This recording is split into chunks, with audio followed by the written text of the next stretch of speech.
I joined XR in April 2019 after many years of doing my best in my personal life to be as green as possible. And if I want to try and leave a better future to my children, I think I had better try and do something about it in order to get somebody to listen, to have my voice heard, to want to do better,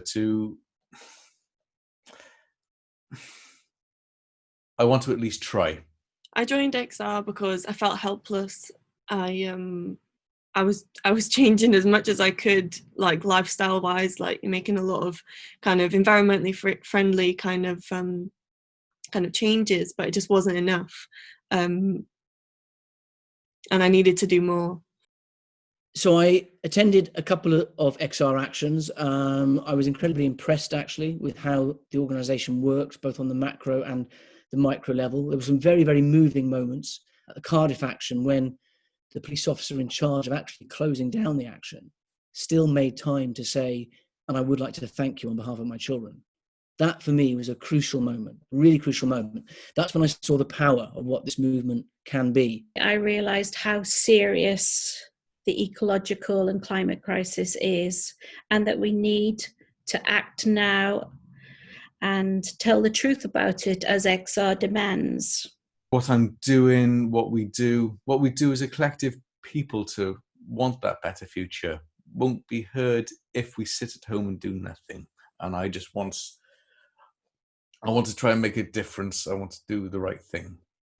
I talk to an awful lot of people now about the climate. I tend to bring it into conversations. Arguably become a bit of a climate bore about it on occasions. And I tend to hear issues, not about the problem itself, and I think the majority of people are on board, perhaps like me, filing it away, but certainly understanding that is a major problem, is a major issue, that is an existential issue in terms of our future. But there are some issues of Extinction Rebellion.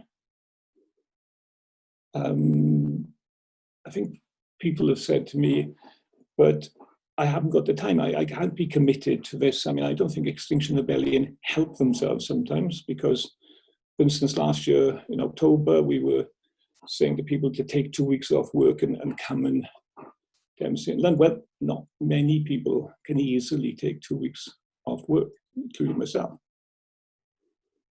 But the truth is, you don't have to take 2 weeks of work. You can come for a day, you can come for a week, you can come for an afternoon, if that's all you can manage. The important bit is that we make a statement, and that we're making a strong statement to people in government, to the media, and to the population. Then there have also been some specific incidents. The Canning at Town tube train incident, that made me falter a bit. I felt that was a misdirected action, and it did a huge amount of damage in the press. And I've also worried at times about, is XR reaching enough of those hard to reach people? Are we representing a diverse range of voices? And I think it's been widely acknowledged that perhaps XR isn't. But on both those counts, what I've witnessed is an organisation that is willing to have a look at its mistakes where perhaps there have been some pitfalls and address them and find truly democratic ways, actually, of changing that situation. Sometimes that's tough, and I hit my eco-despair and feel like giving up. And I know a lot of people who do manage their anxiety by ignoring or minimizing the problems of the climate crisis and the ecological crisis. But for me, I know it's better for me to do something rather than to do nothing. And a real positive for me, and why I'm still here in XR, is that I meet such great people and feel supported by working with them. People who are creative and conscientious and caring.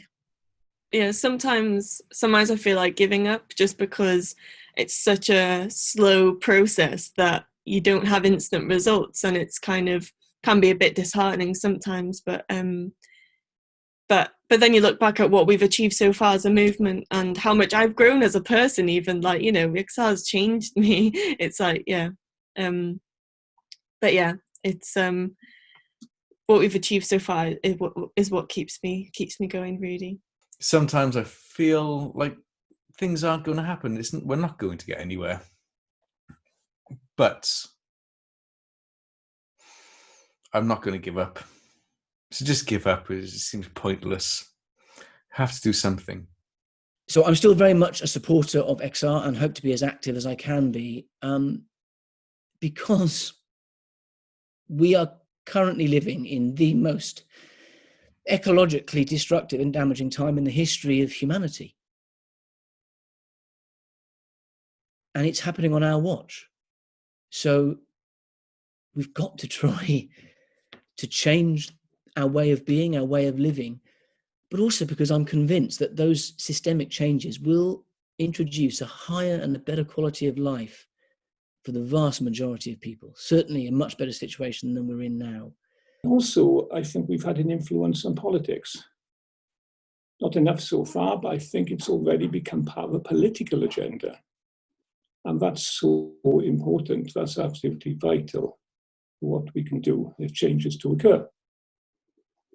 And you know, there will be a political reaction. It's going to happen. It's going to happen at some point because the day-to-day evidence will become so great that you can't not act. The question is not so much if it will happen, but when. And that's a role for Extinction Rebellion, to provide pressure on government, to provide pressure on institutions for that to change to happen. People over the years that weren't interested, aren't interested, are starting to take notice, are starting to realise, oh, hang on a second, oh, these things are happening. The floods we had in Cardiff, 2-3 months apart, the same people flooded twice. And then all of a sudden, 6 months later, it's out of the media. You don't hear about it anymore. Nobody's willing to talk about it, as though it's too frightening to think about. It's there, it's happening. We can all see it. We all know it's happening. You know, it's when we can talk to anybody. We all know the seasons are shifting. I can remember seeing daffodils on my way to school on the 1st of March.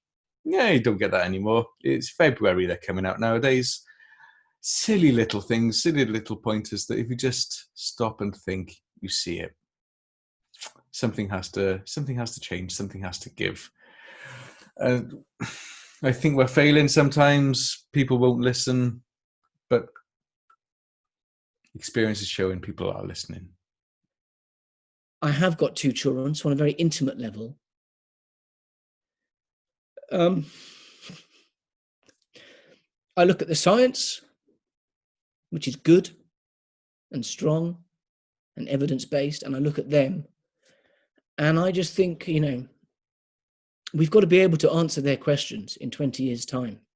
And, you know, what are they going to thank us for? Not for taking more oil and more fossil fuels out of the ground. They're not going to thank us for that. They're going to thank us for taking notice and acting and hopefully helping to put our species and the planet on a better path so that they can inherit a better situation. And at the moment, they're not going to do that. And you can't stand by and let that happen. You've got to think, what are the 5 to 6-year-olds of the future going to thank us for? Yeah, I'm still in XR as much as I have some bad days.